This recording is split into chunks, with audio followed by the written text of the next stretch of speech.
Rédiger un Manex, c'est trop complexe. Une analyse Sora, c'est du tracas. Et ma clientèle, elle se fait la belle. Mais avec Aéropixie, je n'ai plus de soucis. Aéropixie, c'est l'expertise réglementaire dans le drone, L'intégration Manex, audit en entreprise. accompagnement et formation à la création d'une exploitation drone. Faites confiance aux spécialistes des drones ATAS. Drones aériens, terrestres, aquatiques et subaquatiques. Une seule adresse, aeropixie.com. aeropixis.com. Aéropixie. Fréquence drone. Decollo.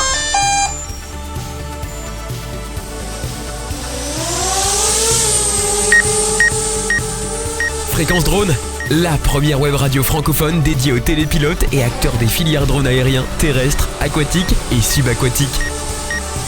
Fréquence drone. Interview. Bonjour à toutes, bonjour à tous. Vous écoutez Fréquence Drone, la seule radio qui donne la parole aux acteurs des filières drones. Alors merci parce que vous êtes toujours de plus en plus nombreux à écouter nos émissions, interviews et reportages. Et un très grand merci à vos nombreux messages de soutien et d'encouragement que vous nous faites parvenir régulièrement. Alors aujourd'hui, nous allons nous intéresser à un secteur peu connu, mais en fort développement, le FPV. Alors le FPV, c'est une discipline parallèle du drone qui navigue entre plaisir ludique, exercé généralement en club, mais pas uniquement, et l'activité professionnelle, plus particulièrement exercée dans les milieux médiatiques. Afin de vous faire découvrir, ou peut-être, si vous la connaissez déjà, de mieux comprendre cette discipline, nous recevons un télépilote FPV, ex-militaire en reconversion, qui vient de créer l'association Fun Métropole Race FPV, située en Pays Varois, dont le but est de proposer un apprentissage au télépilotage en vue et en immersion, ainsi que la connaissance et la maîtrise de la réglementation appropriée. Allez, accueillons tout de suite Arnaud François Augrain, président de FMR FPV. Bonjour Arnaud. Bonjour Thierry. On l'a dit en introduction, tu es un ex-militaire, tu t'es lancé dans le FPV. Qu'est-ce qui t'a amené vers cette discipline ? J'ai côtoyé l'aéronaval pendant de nombreuses années et guidé les aéronefs dans ce domaine, que ce soit des voilures fixes, voilures tournantes. Donc naturellement, tout le côté réglementaire et aéronaval m'a inspiré, et notamment le drone, pour son marché porteur et sa dynamique actuelle. Oui, parce qu'on n'a pas précisé, mais tu as fait 21 ans de carrière militaire dans la Marine nationale et tu étais aussi contrôleur aérien. C'est ça, tout à fait. Donc mon travail était de préparer des missions et puis effectuer le guidage de ces aéronefs à longue portée et également sur les unités de la Marine nationale. Et le drone étant pour l'instant en plein développement, naturellement, je me suis orienté vers ce domaine et plus particulièrement donc la discipline du FPV que j'ai découvert il y a moins de 5 ans. Voilà, c'est très très dynamique, porteur, et on a donc des projets ambitieux autour de cette discipline.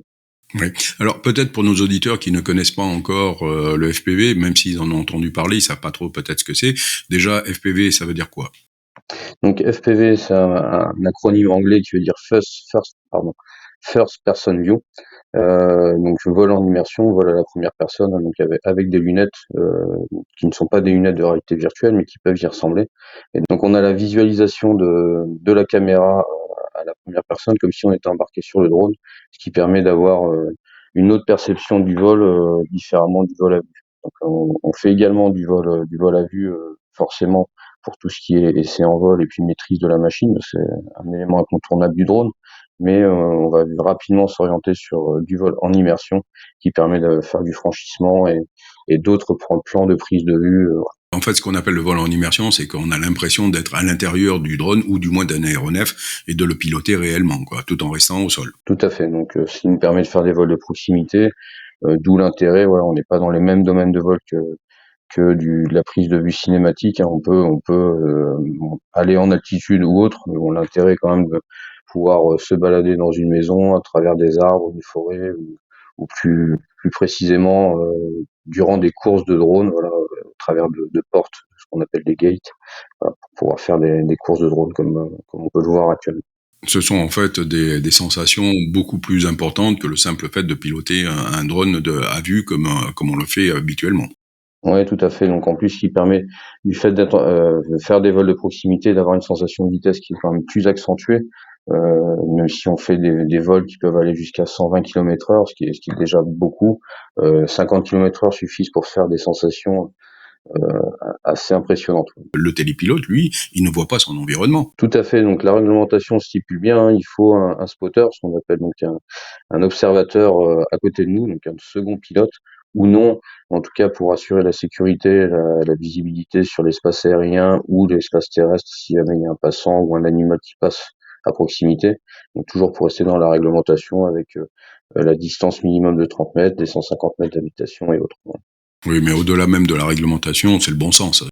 Bien sûr, bien sûr. En plus, ça permet d'avoir un œil critique quand on est immergé. Donc, quand on est en immersion, on est concentré sur le pilotage. Et c'est vrai que des fois, on peut passer à côté de certains éléments extérieurs qui peuvent nuire au vol et également à la population. Donc, il est primordial d'avoir donc un observateur à proximité. Et puis en plus de ça, c'est une discipline, on va dire égoïste, mais qu'on fait en groupe et en communauté. C'est-à-dire que on les vole à la première personne, on sera jamais plusieurs en train de piloter. Mais par contre, c'est toujours plus sympa de partager ça avec des copains et avec d'autres personnes. Ça se démocratise de plus en plus dans le domaine professionnel et notamment dans le domaine cinématographique, événementiel, etc. Est-ce que derrière, une association comme la tienne peut préparer effectivement des personnes à se lancer dans ce domaine professionnel? Ouais, là, c'est tout l'intérêt de cette association et de ce club, hein. Aujourd'hui, c'est quand même une discipline qui est un petit peu onéreuse, hein, voilà, ce qui n'est pas à la portée de tout le monde. Les plus jeunes sont quand même plus à même à être bons dans cette discipline du fait de l'interface de la commande, c'est comparé à une console de jeu. Toutefois, le budget est quand même assez conséquent et l'intérêt de cette association, c'est d'amener donc les plus jeunes à ce domaine-là, à cette découverte et voir même créer donc des vocations. Tout à l'heure, on parlait d'un spotter, donc c'est une personne qui est à côté, et t'as dit, il n'est pas obligé d'être télépilote. Est-ce que cette réglementation oblige à avoir un deuxième télépilote qui a donc une deuxième radiocommande, ou alors il peut juste être là et communiquer avec le pilote, quoi, tout simplement? Alors, plusieurs cas de figure. Donc, la réglementation précise quand même que le télépilote spotter doit avoir des notions légères de télépilotage de drone et doit surtout avoir accès à la radiocommande quoi qu'il arrive. Donc, c'est-à-dire au moins pouvoir reprendre le drone et le ramener à vue vers l'endroit de décollage, donc toujours dans les 200 mètres de distance, ce qui peut aller très vite. Mais on peut également donc avoir une double commande en écolage au cas où pour ramener le drone.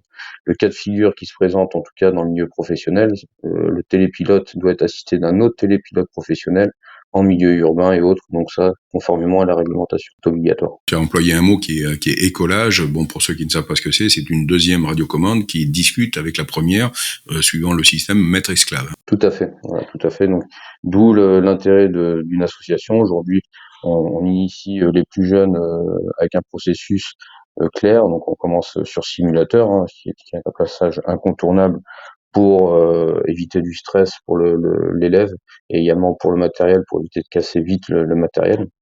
Et ensuite, donc passer en séance de vol en écolage, donc avec un moniteur et un élève, et petit à petit venir en autonomie sur la pratique de la discipline. Je crois avoir compris que tu mets à disposition de certaines personnes des drones, c'est ça, pour leur permettre d'apprendre? Tout à fait. Donc la structure aujourd'hui propose aux membres adhérents une infrastructure donc, où il peut évoluer librement en accord avec la réglementation FFAM et DGAC.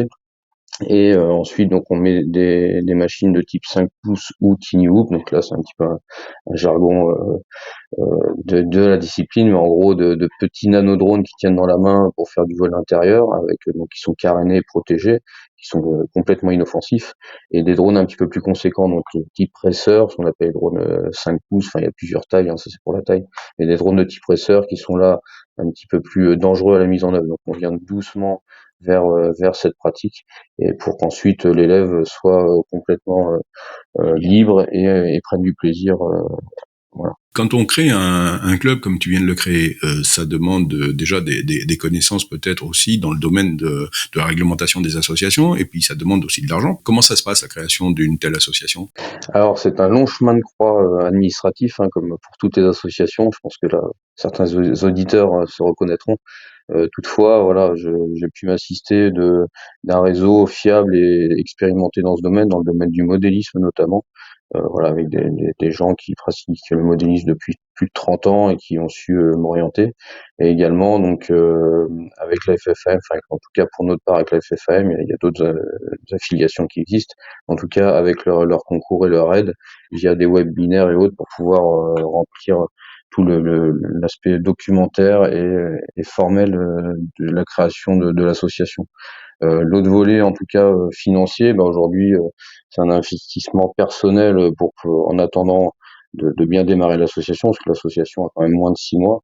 Toutefois, voilà, il y a un gros réseau, en tout cas, de marché d'occasion qui permet de pouvoir créer un petit parc de drones pour permettre l'initiation, voilà, sur des machines qui sont quand même de manière sécurisée, quoi. Demain, quelqu'un veut s'intéresser. Où est-ce que tu es situé? Donc nous, on est situé au niveau de Toulon, voilà, donc plutôt Toulon-Ouest. On a des adhérents aujourd'hui qui viennent de Toulon-Ouest, de Brignoles, enfin voilà, c'est assez vaste sur 30 km autour de Toulon. Il y a plusieurs clubs de modélisme qui proposent cette discipline aujourd'hui.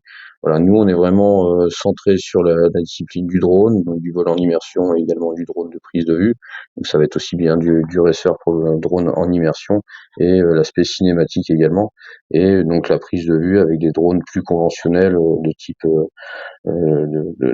vol à vue, voilà, qu'on peut trouver dans le commerce, dans les grandes enseignes. T'as pas choisi l'endroit le plus simple pour venir créer un club de drone, parce que si mes souvenirs sont bons, la DCN, ils aiment pas trop ça, non? Ouais, merci pour cette question qui a beaucoup de sens aujourd'hui, parce que c'est vrai qu'en plus la zone du Var est une des plus compliquées pour voler, d'où également l'intérêt de faire un club avec une structure officielle et où on peut voler de manière libre et autorisée. Car aujourd'hui, il est assez compliqué dans notre région de pouvoir voler avec toutes ces zones aéro et militaires. Et l'intérêt justement, c'est d'être reconnu aux yeux de la DGAC pour pouvoir faire des vols quand même en toute sécurité.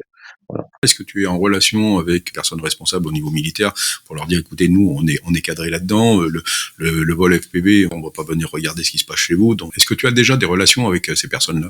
Donc aujourd'hui, notre affiliation FFM nous permet aujourd'hui de dialoguer avec les acteurs locaux comme l'aéroport de Hyères et l'aéroport militaire du Luc pour pouvoir justement générer une zone permanente déclarée sur les cartes OACI, voilà, pour pouvoir être vu par les autres utilisateurs de l'espace aérien. Après ça, c'est un dialogue qui se fait de manière qui se fait dans le temps, voilà, qui aujourd'hui c'est toujours en cours, donc je suis dans ce processus-là, mais en tout cas comme tout club de modélisme, après on est reconnu et affiché sur une carte OSI et je pense qu'il y aura un AIP justement dans ce sens. Dans un écosystème tel que le nôtre aujourd'hui, comment tu définirais le rôle d'une association comme la tienne? Alors donc l'idée c'est déjà d'éduquer les gens aux bonnes pratiques justement de la réglementation. Donc aujourd'hui, on peut acheter des drones sur des sites étrangers qui permettent la pratique de cette discipline sans contrôle. Et c'est là où c'est dangereux, c'est là où on a mauvaise presse et c'est ce qu'on essaie de changer aujourd'hui. Voilà, clairement. Et donc également de faire des manifestations pour montrer aux gens qu'est-ce que le drone, quelles sont les possibilités, et puis de le rendre plus visible aux gens. Pourquoi aujourd'hui tu vois un manque de visibilité par rapport au public et un manque peut-être d'acceptabilité ou des craintes peut-être, non? Ouais, surtout des craintes et de l'acceptabilité pour cette discipline. Enfin, voilà, les gens pensent que concrètement le drone à l'esprit des gens est assez intrusif. On fait ça pour regarder quelque chose, alors que là non. L'idée c'est justement de montrer aux gens que quand on fait une course de drone, on est concentré sur ce qu'il y a au milieu de l'écran et pas ce qu'il y a autour. Voilà. Et de toute façon, on est sur des domaines de vol qui sont de l'ordre de 0 à 5 mètres. Donc c'est une discipline complètement différente. Et également montrer aux gens que il y a des possibilités justement de pouvoir voler dans des endroits et sans comment dire, sans contrainte pour la population, la faune ou la flore, parce que c'est pareil. Un point qu'on oublie souvent d'évoquer, c'est qu'il y a beaucoup de zones protégées naturelles qui sont méconnues de certaines personnes, certains gens, et qui font voler durant des périodes de nidification ou autre, et c'est là où ça pose problème et pourrait se faire retoquer. Le drone étant une discipline qui est assez libre, on fait ça pour avoir un peu de liberté, mais comme on dit, la liberté des uns s'arrête à celle des autres. Donc à mon avis, on peut pas tout faire n'importe quand. Comment on fait pour adhérer à ton association? Donc aujourd'hui, on a des réseaux sociaux et autres, comme la majorité des associations. Donc une adresse mail avec ensuite on prend contact, on se rencontre avant tout pour voir si déjà ça peut matcher, parce qu'aujourd'hui la discipline est ouverte à partir de 14 ans jusqu'à un âge où on est apte à télépiloter. Donc ça après c'est tout à chacun, il n'y a pas réellement de canevas là-dessus. On va dire que c'est un peu moins factuel qu'une visite médicale. Voilà. Donc, si la personne se dit apte à télépiloter, nous on tient à le savoir et à le valider. Donc ensuite, une fois qu'on s'est rencontré, la personne adhérera à l'association avec donc une assurance à la clé et contre une petite cotisation. Voilà. Quel ordre la cotisation? La cotisation, donc aujourd'hui à l'année, on peut partir sur 200 € avec mise à disposition du matériel de drone et de balisage de course et également des infrastructures. Donc ce qui englobe l'assurance FFAM et après une cotisation annuelle pour tous ces éléments. Alors j'ai cru comprendre dans la préparation de cette émission, tu me disais que ce que tu recherchais, c'était un lieu qui soit un peu dédié. Ça, aujourd'hui, c'est la grande difficulté, donc ça rejoint un petit peu l'acceptation du grand public. Donc faut pas se mentir que le drone génère un petit peu de bruit. Voilà, c'est un peu moins fort qu'une débroussailleuse, mais ça peut vite déranger les gens.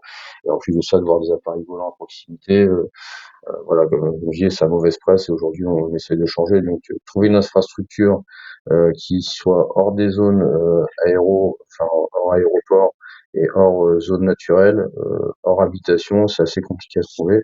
Donc aujourd'hui, je me suis rapproché des mairies et des communautés de communes justement pour essayer de trouver des endroits tels qu'un stade ou un gymnase, qui serait l'idéal, hein, clairement. Le stade étant protégé par des filets, et les gymnases permettant de voler par météo pluvieuse. Voilà, et puis également un petit local pour faire des ateliers de construction et puis des petits cours pédagogiques sur la réglementation et le télépilotage. On va profiter de ton passage à la radio Fréquence Drone pour lancer un appel à toutes les personnes qui pourraient t'aider à trouver ces infrastructures ou tout du moins te permettre d'y accéder. Tout à fait, ça serait parfait. Voilà. On va essayer d'y contribuer. Merci. Parlons de l'acceptabilité. D'après toi, pourquoi les gens ont tellement peur des drones? On voit ça comme un outil d'espionnage, voilà. On voit aussi aujourd'hui à l'actualité comme un outil offensif, voilà. On peut faire plein de choses avec le drone. C'est vrai que c'est une application à la base qui est quand même militaire, mais qui dans le civil évolue tellement vite pour d'autres domaines d'application qui peuvent être la protection de l'environnement, qui peuvent être la surveillance la surveillance comment dire, d'une zone, voilà, comme pour les pompiers, surveillance de feux de forêt. Il y a pas mal d'applications qui peuvent être quand même bénéfiques. Et aujourd'hui, je pense que la filière drone est en plein développement et les écoles sont encore sont pas là, et il y a pas mal de jeunes qui aimeraient bien découvrir avant tout ce que c'est pour pouvoir choisir une voie professionnelle à l'issue. Voilà. Clairement, moi, je m'oriente plutôt sur un marché d'une population jeune, et puis également une activité familiale, que ce soit enfant-parent. Est-ce que tu as des ambitions autres que celles de former les jeunes vis-à-vis de ton association? Quel serait pour toi le devenir d'une association comme celle-ci?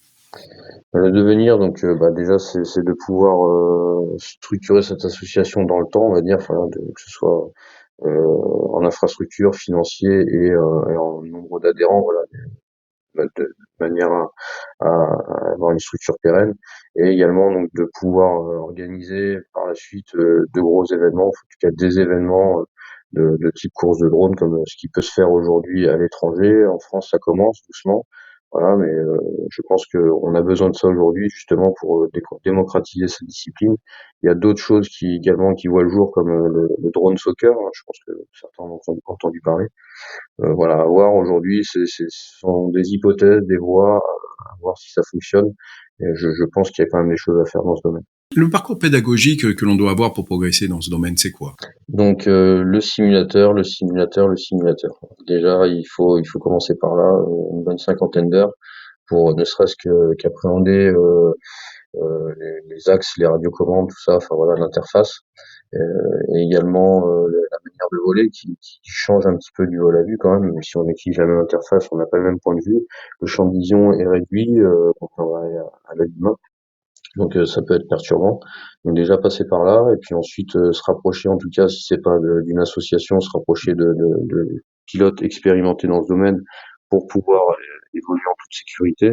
Donc là je parle même pas de la réglementation, je parle de la mise en œuvre de drones qui peut être dangereux pour soi-même, hein. Moi, ça m'est moi-même arrivé. Pourtant j'étais expérimenté à l'époque et d'avoir fait une fausse manip et puis j'aurais pu perdre un doigt. Donc clairement, il faut faire attention à cette discipline. On fait pas n'importe quoi. Et donc au moins partager sur des réseaux. Il y a pas mal de communautés, tout ça. Même si je suis pas fan de tout ce qui se passe sur ces réseaux, qui sont des fois un petit peu des discours un petit peu comment dire, enfin, enfantile.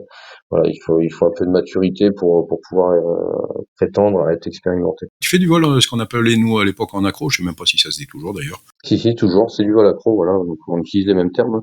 Voilà, donc le drone est capable d'être stabilisé, comme tout type de drone. On peut avoir du GPS également, maintenant ça commence à être bien développé et en tout cas à bien fonctionner. Mais c'est vrai que la base du vol FPV, c'est quand même de voler en accro, sans assistance et puis comme pour un pilote d'hélicoptère. Voilà. C'est ça. C'est-à-dire que le vol en accro, pour que les auditeurs comprennent bien, c'est un vol sur lequel on n'a pas d'assistance et sur lequel on doit coordonner les différents axes, savoir coordonner un virage, etc. Donc c'est du vrai pilotage. Tout à fait. Du coup, ce qui permet, le mode accro permet de faire donc des vols, on va dire de vol freestyle, hein, vol libre, avec des figures à la clé qui sont assez impressionnantes, ce que les vols habités ne peuvent pas permettre, en tout cas parce que le corps humain sera capable de les supporter. Et on peut faire des choses vraiment impressionnantes dans ce domaine-là. Moi, je vois des choses sur les réseaux. Je suis bluffé, quoi. Clairement, on est dans une autre dimension et c'est très impressionnant. Quel est le public qui est attiré par le vol FPV? Alors aujourd'hui, majoritairement, je le vois autour de moi, on est beaucoup de papas. Voilà, de personnes entre pour les plus jeunes 20 et pour les moins jeunes 50, voilà, 55 ans. Mais aujourd'hui, le champion du monde, si je dis pas de bêtises, a moins de 18 ans. Donc clairement, cette population est demandeuse, mais en tout cas n'a peut-être pas forcément les moyens de se rapprocher de cette discipline, que ce soit par une structure ou juste matériel. Voilà. Même si aujourd'hui, je sais pas, pour acheter un drone, ça d'entrée de gamme, il faut peut-être compter 500 €, ce qui est pas non plus hyper excessif comparé à d'autres disciplines. En tout cas, derrière, il y a beaucoup de programmation, il y a beaucoup de choses à comprendre.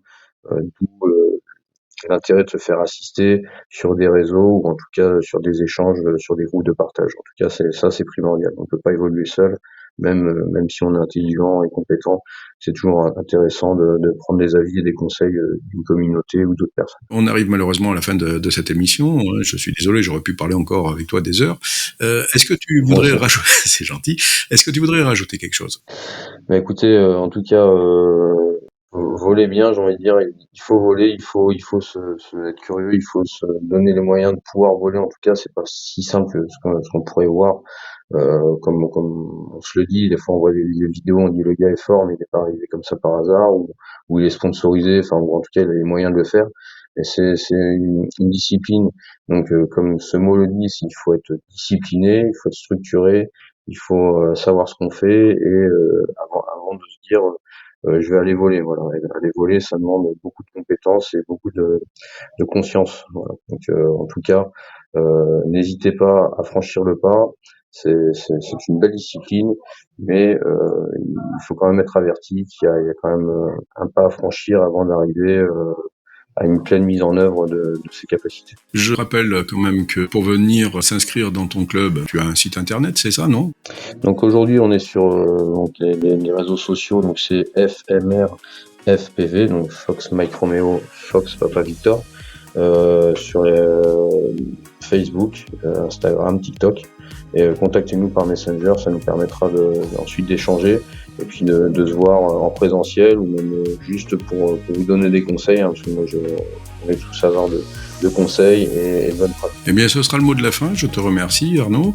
On va lancer à nouveau un appel à toutes les bonnes volontés qui pourraient t'apporter des infrastructures ou te permettre d'accéder à des infrastructures sur la région varoise, dans un rayon on va dire, d'une 30aine de kilomètres, si j'ai bien compris, autour de Toulon, c'est ça ? C'est entre Toulon, Brignoles et Dieppe. Ce serait l'idéal.